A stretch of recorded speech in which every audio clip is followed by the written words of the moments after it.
Tony. Well, starting Sunday, Oregon law will change, making it once again a crime to possess hard drugs. It's part of the rollback of ballot measure 110 that voters passed in 2020, decriminalizing drugs. Along with the law change will be the beginning of new programs meant to keep addicts out of jail and on the road to recovery. Fox 12 investigative reporter Ezra Kaplan has been following the story for months and found that one Oregon county is already paving that recovery part. Good morning. Good morning. When lawmakers passed the law recriminalizing drugs back in March, they asked counties to create deflection programs that would provide a pathway to treatment and resources instead of jail. Since then, it has been a scramble to create new programs on a tight timeline. Multnomah County, notably, has delayed the opening of a planned deflection center in southeast Portland. But Marion County has been ahead of the curve with a deflection-style program that has been in operation since 2018. I went down to Salem to learn about how it works and what lessons other counties around the state can take from their success. For Bree Hatchell, the addiction journey began in high school when she hurt her back. They put me on, I want to say oxycodone or Vicodin for 30 days, and that's really when I kind of got a test for opiates. Those opiates took over her life. I really hit rock bottom in 2016. Lost my kid, lost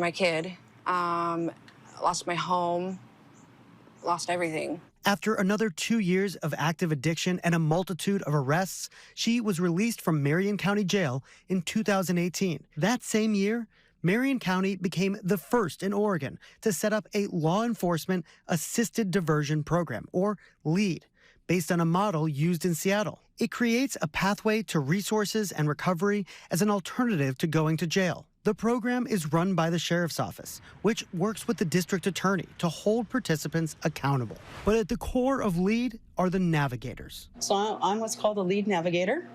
So basically, it can be compared to a recovery mentor. With 20 years of recovery and a pretty rough past, Renee is in a unique position to win over the trust of someone who has spent years fighting against the system. You know, when I got into recovery, I just didn't know how to live, you know?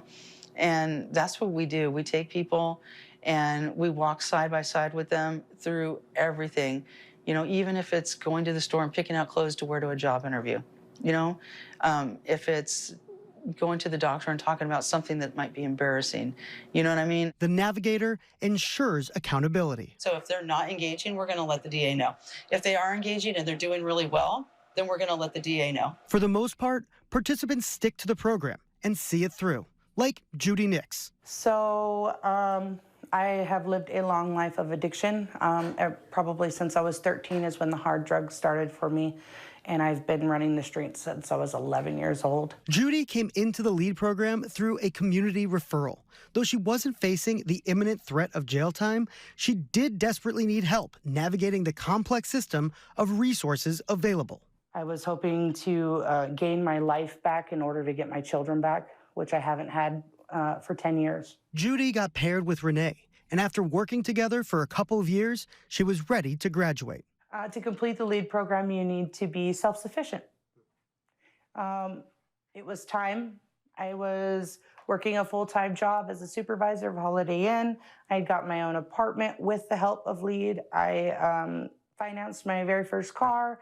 I got my license. I got my kids back. There was nothing else they could do for me. What does the program mean to you? Everything. It means family.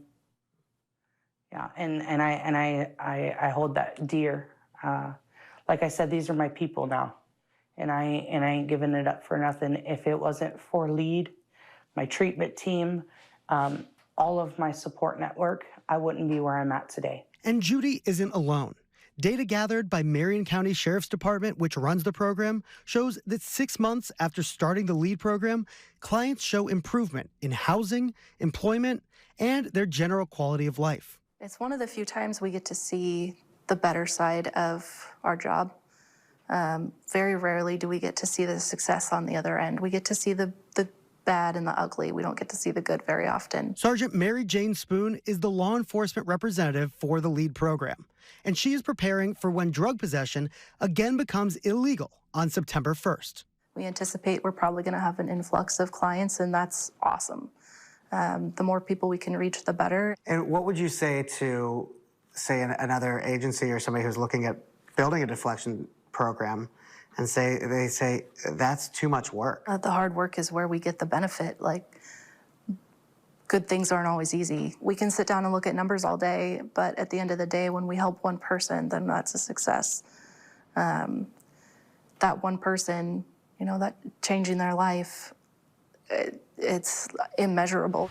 For Bree Hatchell, that help came when a navigator saw her getting into a known drug dealer's car just outside the Marion County courthouse. He stood in front of the car and ordered her out. I didn't know who he was, but something inside told me to get out of the car, and I did, and I have been clean and sober ever since. If it wasn't for that moment, if it wasn't for Lead, I'd be dead. Yeah, I'd be dead. you don't think you'd make it? No. What are some of the things that you've gotten as a result of going through this program? Hope. And I now serve the community myself because I was inspired. Because one person can really change not just one life, but a multitude of lives. Now she's a recovery mentor, working every day to spread the hope that not long ago she so freely received.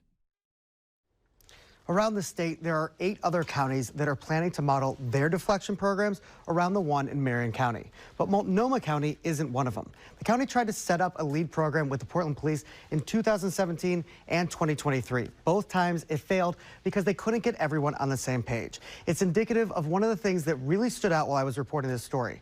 A law enforcement assisted diversion program only works if law enforcement is fully invested and on board.